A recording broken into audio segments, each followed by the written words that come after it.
compañeros. Saludar al licenciado Hurtado, magíster, por acompañarnos en esta sesión.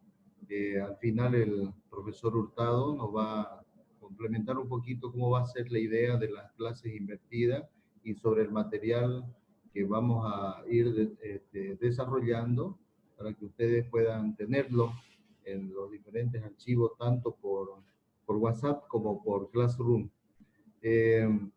Antes de iniciar esta sesión, quiero indicarle que la parte que vamos a desarrollar, la fase que vamos a desarrollar de aquí para adelante, va a ser, está relacionado con una introducción conceptual, teórica, sobre los conceptos o los fundamentos básicos de la ciencia, el conocimiento, la investigación científica, como una introducción a la metodología, o sea, al aspecto de aplicación, al aspecto del protocolo, de cómo se lleva adelante una investigación. Entonces, esta fase previa, ¿no? O esta introducción a la metodología en sí, primeramente nos vamos a basar sobre la lectura de Mario Bunge, que nos expone de manera amplia, ¿no? En el sentido, o de manera general, en el sentido más para poder, digamos, entender en sí los conceptos principales de la investigación científica. Por otro lado, también acompañaremos a esta lectura de Mario Bunge todo lo que viene a ser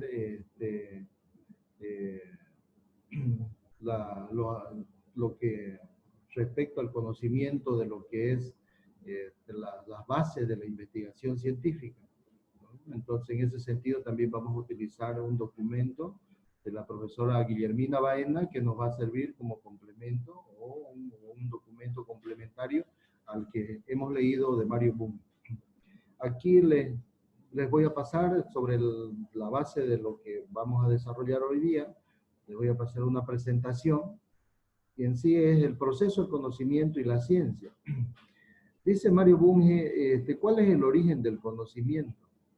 ¿No? Para poder comprender el desarrollo del conocimiento, el proceso del conocimiento, tenemos que un poquito dirigirnos al origen del conocimiento. Y eso es remontarnos un poco a la primera forma de vida que tuvo el ser humano, porque es ahí, a partir de ahí, que podemos entender el ser humano. Por ejemplo, para poder sobrevivir, tuvo que enfrentarse a muchas necesidades, tuvo que desarrollar ciertos conocimientos, ciertas experiencias para poder sobrevivir, ¿no? Entonces, en ese sentido,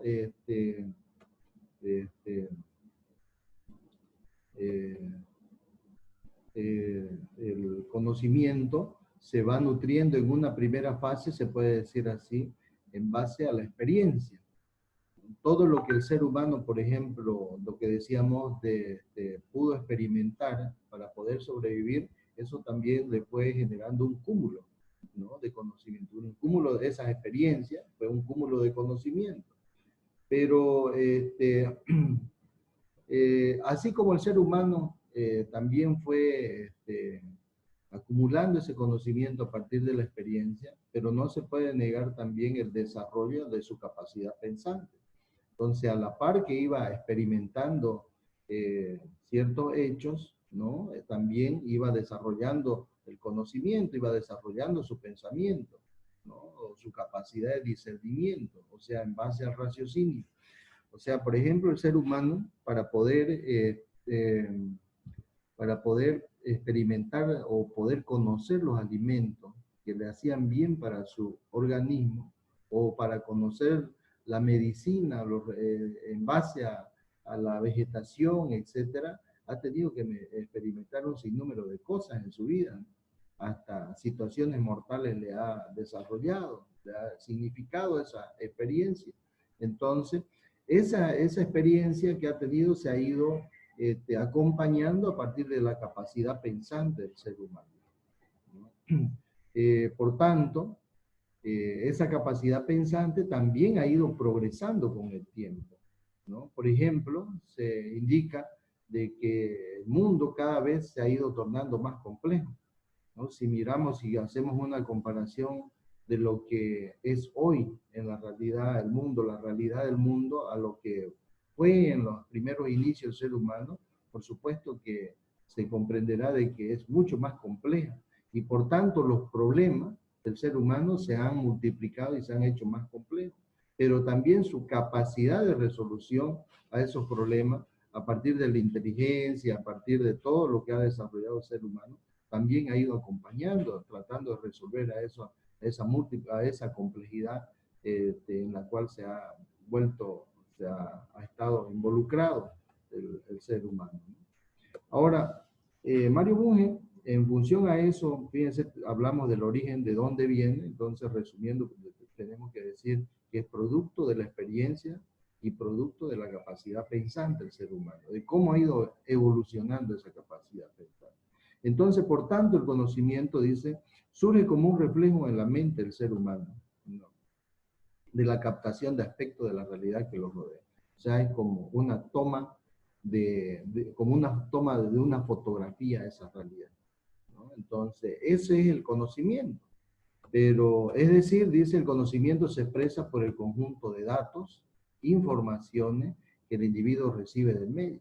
Esa toma de fotografía significa datos, significa información, ¿no? Y por supuesto, toda esa información ingresa al ser humano a través de su capacidad sensorial, ¿no? Entonces, pero no solamente ese dato, digamos, que existe ahí, ¿no?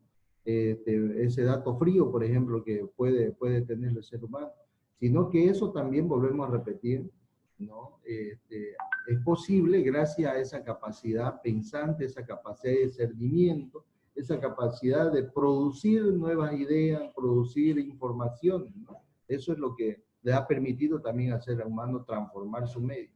Para que se dé el conocimiento, dice que hay algunos componentes, algunos elementos que son necesarios considerarlos. Uno, dice, es el sujeto conocente, es la persona que conoce, el agente que capta la imagen. Dos, el objeto percibido y la relación del conocimiento, o sea, cómo se relaciona, ¿no?, con el conocimiento.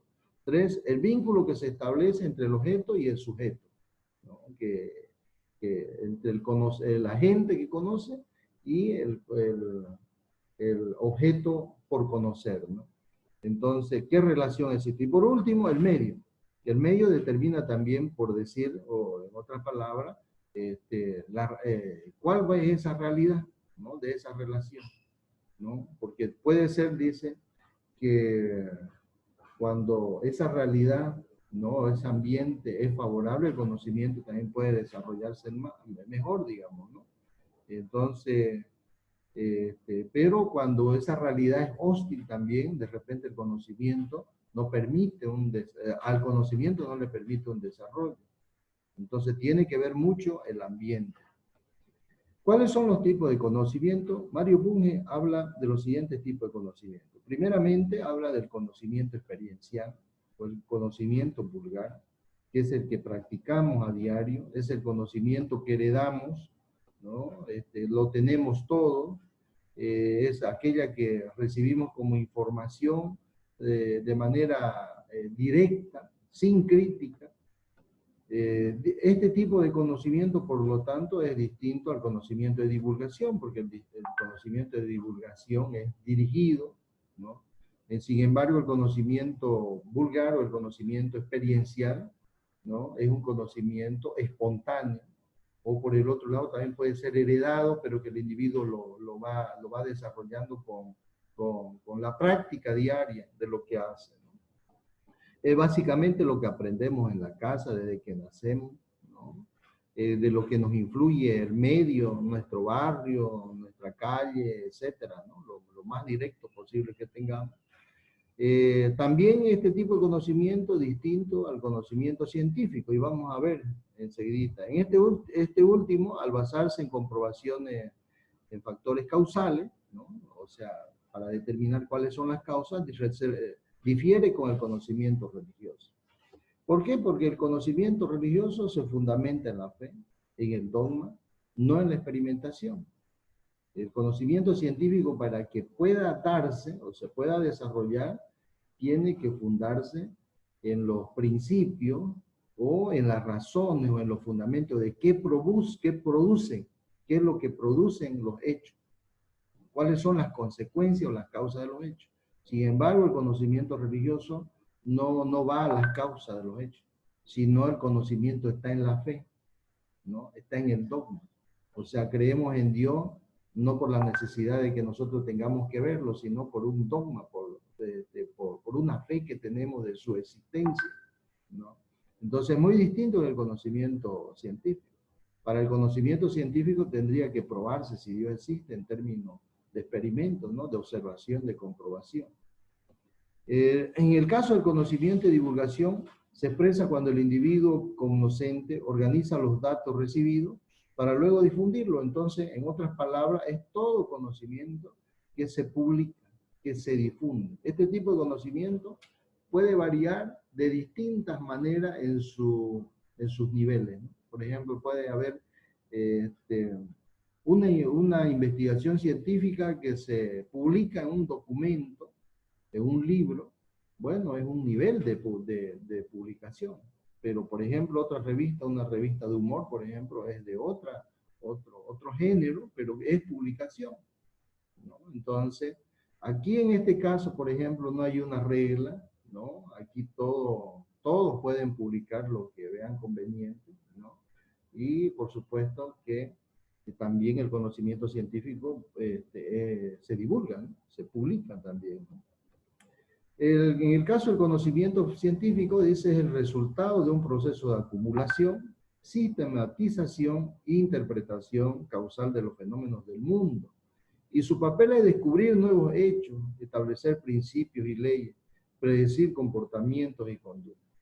Entonces, en este caso, fíjense, el conocimiento científico, decíamos, es un conocimiento como resultado de un proceso de acumulación, sistematización e interpretación, ¿no? Por tanto, es distinto del conocimiento vulgar, distinto del conocimiento religioso, distinto del conocimiento de divulgación. Es un conocimiento dirigido por científicos, ¿no?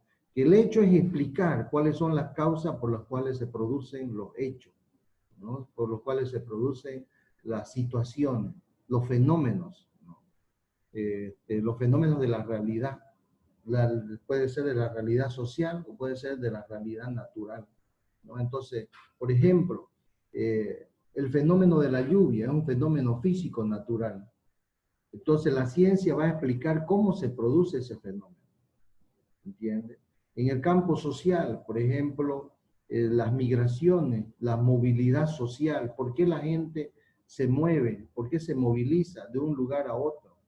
Entonces, ¿cuáles son las causas, las consecuencias de esa movilidad social? Entonces, eso estudiaría también, estudiaría la ciencia, se utilizaría el método científico en el campo social para demostrar, ¿no? Entonces, el conocimiento científico es eso, la acumulación de esos datos, pero producto de la observación, producto de la experimentación que tiene que sufrir, ¿no? La realidad para poder explicarla. Ahora, el conocimiento filosófico, ¿cuál es la diferencia? Fíjense ustedes aquí un dato. La filosofía ha tenido una larga trayectoria en ser la rectora del conocimiento de la humanidad. Durante muchos siglos ha estado presente, fíjense, el siglo XVIII, XIX, XX, el siglo XIX, a mitad del siglo XIX, ¿no? Y más concretamente en el siglo XX se desarrolla la ciencia, ¿no? Como rector del conocimiento del mundo, ¿no? Entonces, se dan cuenta ustedes que la filosofía ha tenido un gran periodo de mucha influencia en el desarrollo de la civilización humana. En este caso, el conocimiento filosófico es al buscar la esencia de las cosas, al buscar cuáles son las causas también de por qué suceden los hechos, los principios generales, difiere con el conocimiento científico, porque el conocimiento es verificable, ¿no? Es menos especulativo, es más objetivo el conocimiento científico. Por tanto, estamos hablando que la filosofía es más subjetiva, ¿no? Es especulativa sobre la realidad, porque no la observa, no la experimenta, sino la deduce la realidad. Ahora, ¿qué es la ciencia? Estamos hablando, así para resumir, estamos hablando de lo que es el conocimiento científico, los tipos de conocimiento que hay, ¿no? Ahora vamos a entrar a la ciencia. De acuerdo a la ciencia, al latín dice, el término deriva, que significa saber, conocer o más precisamente, es acumulación de conocimiento. La ciencia es una actividad de investigación que parte de la vida social, o para dar respuesta a la vida social, como dice Mario Buhme, ¿no? En este sentido se aplica al mejoramiento de nuestro medio natural y artificial, ¿no? Porque va dirigida a resolver los problemas de la sociedad. Pero sin embargo, también la ciencia se ha prestado, no diremos que se ha prestado, más bien algunos científicos se han prestado la ciencia para otros fines destructivos, desgraciadamente para la humanidad, ¿no? Como por ejemplo, utilizar el, con fines destructivos, de repente un medicamento se transforma en una droga y esa droga más bien ha significado para destruir al ser humano, ¿no? O la bomba atómica, por ejemplo, ¿no? La energía que era para el desarrollo o para poder poder mejorar el sistema de salud y se transformó en la base de una arma letal para la humanidad. Entonces, fíjense, esa observación también hace Mario Buhme. A medida que se emplea en la invención y producción de manufacturas de bienes, fíjense, se transforma en tecnología.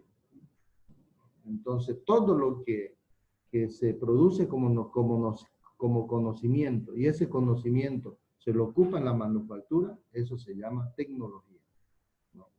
Se convierte en tecnología. Entonces, en otras palabras, ¿de dónde viene la tecnología? La tecnología viene de la ciencia. La tecnología es producto de la ciencia. Ahora, se puede definir la ciencia, aquí hay una definición bien compleja, pero me parece que es una de las más completas que hace Mario Buhme, como un conjunto de conocimientos racionales, ciertos o probables, metódicamente organizados, basados en principios y leyes, o como un conjunto de disciplinas o sistemas que asimilan, sistematizan, interpretan, analizan, describen, verifican y explican los fenómenos y hechos del mundo material y espiritual o inmaterial. Fíjense, son conocimientos racionales, organizados metódicamente, que basado en principios o leyes, más adelante vamos a ver estas dos diferencias, principios y leyes, ¿no? Que se refieren a los esquemas, a las teorías que fundamentan o que nos permiten poder estudiar los fenómenos de la realidad, los fenómenos regulares de la realidad, ¿no? Entonces, fíjense, por otro lado, aquí Mario Buhme indica las dos dimensiones por las cuales anda la ciencia, ¿no? Por un lado, que está dirigido a poder explicar, poder observar, experimentar los hechos del mundo material, o sea, en otras palabras, los hechos o los fenómenos que son sujetos a la percepción sensorial del ser humano, todo lo que se puede ver, escuchar, oír, gustar, etcétera, agarrar, palpar, ¿no? Entonces, eso es lo material. Pero por otro lado también, dice, la ciencia abarca el mundo inmaterial, ¿no? El mundo espiritual que dice Hegel, ¿no? La conciencia del ser humano, todo lo que el hombre piensa, siente, todo lo que el hombre percibe, ¿no? Las culturas, los valores, ¿no? Que tiene, sus tradiciones, por ejemplo, sus preferencias que tiene el individuo, eso también es sujeto. Se indica también en otra literatura, otros especialistas, otros indican que esa expresión inmaterial que tiene el ser humano son representaciones de conciencia, no es cómo lo representa el ser humano. Entonces, por ejemplo, cuando un cientista social, vamos a hablar de un experto en marketing, por ejemplo, él quiere saber las preferencias en algunos productos comerciales, hace un estudio de encuesta. Cuando hace ese estudio de encuesta, está desarrollando, está aplicando el método científico para verificar la preferencia que tienen los individuos en un determinado lugar, ¿no? Y en función a esas preferencias, define, digamos, el producto a comercializar. Entonces ahí está el método científico, está trabajándose sobre el método científico. Eso es la vida espiritual o inmaterial que dice Mario Bunge. Pero estamos ante la puerta de nuevas ciencias, nuevos enfoques de la realidad, nuevas visiones del mundo que pulverizan todo conocimiento que ha venido desarrollándose, ¿no? Cambian el sistema, hay un cambio en la investigación, y esto te genera distintos tipos no de ciencia, distintos tipos de investigación, ¿no? Entonces, cuando leamos a la profesora Guillermina Baena, vamos a encontrar ahí lo que ella aborda, estos nuevos conocimientos que dice Mario Bunge, ¿no? Entonces, por ejemplo, ahora se habla de la neurociencia. ¿Qué es la neurociencia? ¿No? Son distintas formas de investigación y que van, entre comillas, van tumbando una investigación tradicional que existe, ¿no? Que existía. Entonces, eso vamos a ver más adelante. Hay una clasificación de la ciencia que podemos ver, revisar ahí en Mario Bunge. Dos formas de clasificar, no se vayan a olvidar. Hay una forma que la clasifica en ciencias formales y ciencias fácticas, ¿no? Las ciencias formales o ideales, que son racionales, sistemáticas y verificables. Y en el caso de las ciencias fácticas concretas, se basan en la observación y la experimentación, aunque no descuidan la racionalización y la verificación, pero se basan en el experimento de los hechos del mundo físico. Porque cuando estamos hablando de las ciencias formales, estamos hablando de la lógica, de las matemáticas. Y cuando hablamos de las ciencias fácticas, estamos hablando de aquellas que se realizan en laboratorio. Por ejemplo, la física, la química, la biología, ¿no? Entonces, esta es una forma de clasificación de la ciencia de Mario Bunge. La otra forma que clasifica es las ciencias naturales y las ciencias sociales. Las ciencias naturales hacen mucho énfasis en la experimentación, en el ensayo de laboratorio. Las ciencias formales hacen énfasis en las técnicas de encuesta, por ejemplo, la entrevista, cuestionario, y en el análisis documental, en el análisis histórico. Entonces ustedes verán cuál es la diferencia. Ahí podemos muy bien, ¿no? Asociar que las ciencias fácticas están más relacionadas con las ciencias naturales, y que en el caso de la ciencia ideales, ¿no? O formales, están más relacionadas con la ciencia social. Ahora, conceptualización y objetivo de las principales ciencias sociales. Aquí, de manera rápida, dice Mario Bunge que la ciencia, que en el caso de las ciencias sociales se van desarrollando en disciplinas, o todo lo que viene a ser el desarrollo de la ciencia, una forma de administrar es organizándola en disciplinas. Y esas disciplinas son como resultado del producto de la investigación, y por el otro lado de la administración del conocimiento en las universidades, en los centros de formación universitaria. Así tenemos, por ejemplo, en el campo de las ciencias sociales, la historia, la economía, la sociología, la demografía, las ciencias políticas, la geografía humana, la antropología, la estadística, ¿no? Y entonces aquí, ¿dónde ubicaríamos en el caso de las ciencias contables, ¿no? De la contabilidad? Eso vamos a tenerlo ahí como un trabajo práctico. Características de la ciencia: todas las ciencias son objetivas, ¿no? O sea, en otras palabras, todo lo que se observa tiene que ser con rigor científico, no tiene que el estudio, el desarrollo de la ciencia no es una cuestión de pasión, de sentimiento, sino de objetividad. Ahora, la generalización implica de que todos los fenómenos se pueden observar, ¿no? aquí como en cualquier otra parte. Si es un fenómeno científico, se va a dar aquí como en cualquier otra parte, o se puede generalizar su hecho, ¿no? Que lo que sucede aquí también puede suceder en otras partes. La racionalidad, este es de vital importancia, pues los investigadores trabajan con conceptos, juicios y razonamientos, que son componentes lógicos que permiten apartarse del dogmatismo. ¿Qué es la racionalidad? La capacidad pensante del ser humano, ¿no? Pero sin dogmatizar esa su racionalidad, ¿no? Porque esa es la tarea del científico. Desde el momento en que se dogmatiza el método o se dogmatiza la ciencia, ya deja de tener su pureza, ¿no? O deja de tener su alcance objetivo. Es analítica y sintética, pues puede descomponerse en algunos casos, ¿no? El fenómeno y recomponerse. Se desestructura y se reestructuran los hechos. Se reorganizan a partir de la ciencia. Se van analizando, se dice. Por eso se dice, cuando se habla de análisis, se habla de ciencia. La sistematización es la organización, es la capacidad metódica que tiene la ciencia. Entonces, la comprobación que todo hecho, ¿no?, está sujeto a verificación. Toda investigación está sujeta a verificación, ¿no?, a comprobación, a experimentación, ¿no? Y la neutralidad ética es un componente introducido por Max Weber, significaría el despojarnos de los juicios y valores personales, pero lograr la imparcialidad es inaplicable en el ámbito de la ciencia.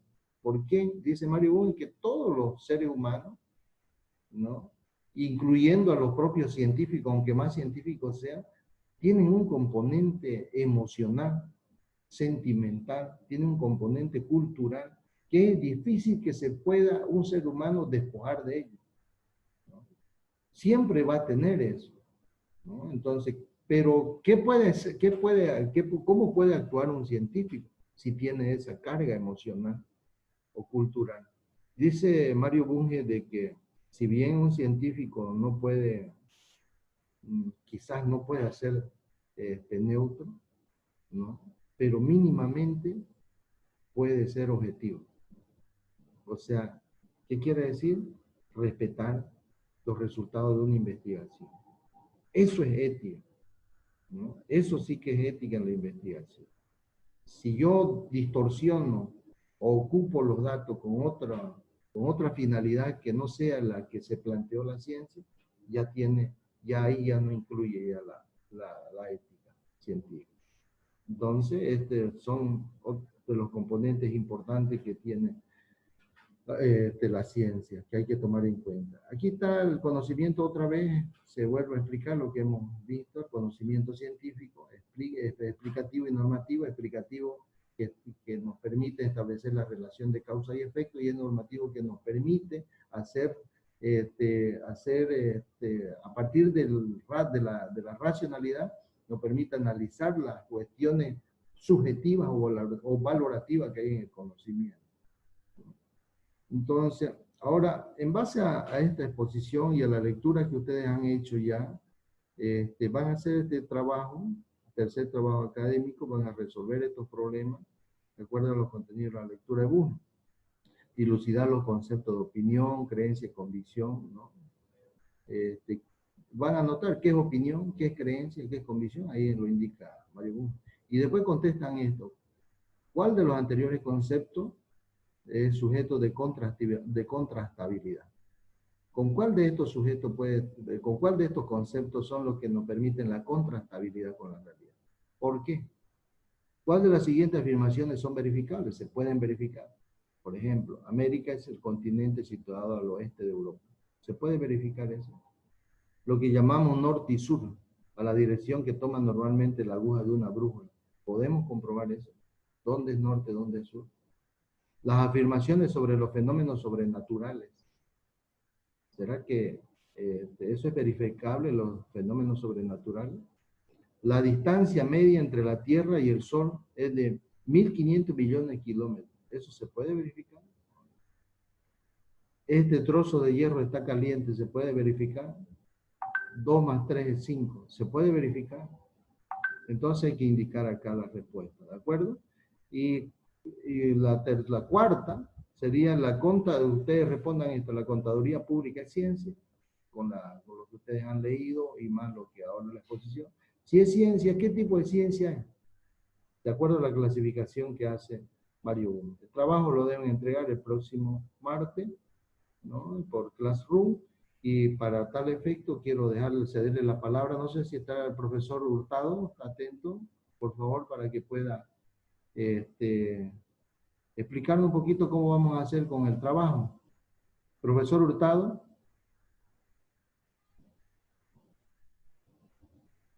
Muy buenas tardes, estimado licenciado, estimados jóvenes. Como bien decía el profesor Odín, una vez más recordarles que sus trabajos deben enviarlo al aula virtual de Classroom, ¿sí? Veo que muchos ya han accedido al aula virtual y pues todo trabajo, no se olviden que deben enviarlo al aula virtual directamente. Si tuviesen alguna dificultad, pues estamos ahí prestos para colaborarles. Le agradezco, profesor Hurtado. De todas maneras, compañero, cualquier situación, vamos a entrar, ustedes están teniendo una experiencia con el profesor Hurtado, ya han empezado con el profesor Hurtado con las clases a la inversa, en WhatsApp, ¿no? Cualquier cosa también nosotros en el caso de la materia, él va a estar asesorando, ¿no? O si ustedes ven, también requieren para poder asesorarle con otras materias, también nos indican para que nosotros podamos ayudarle. Le agradezco, profesor Hurtado, por apoyarnos y por apoyar en este caso nuestra materia igual en concreto para que todos puedan participar y tengamos la posibilidad de que podamos formarnos bien este semestre, pues, ¿no? Esa es la idea. Le agradezco, maestro Hurtado. Saludos. Muchas gracias, licenciado, y un saludo a todos los jóvenes y pues quedo a su disposición. Muy Hasta una bien. próxima oportunidad. Gracias, profe. Entonces, en ese sentido, vamos a concluir la clase, distinguidos jóvenes, y estaremos pendientes entonces para cualquier pregunta hoy día, ahí en el WhatsApp, para que ustedes, yo voy a estar atento en el tiempo que dure nuestra clase, si ustedes quieren hacer alguna consulta. Muchísimas gracias. Hasta luego.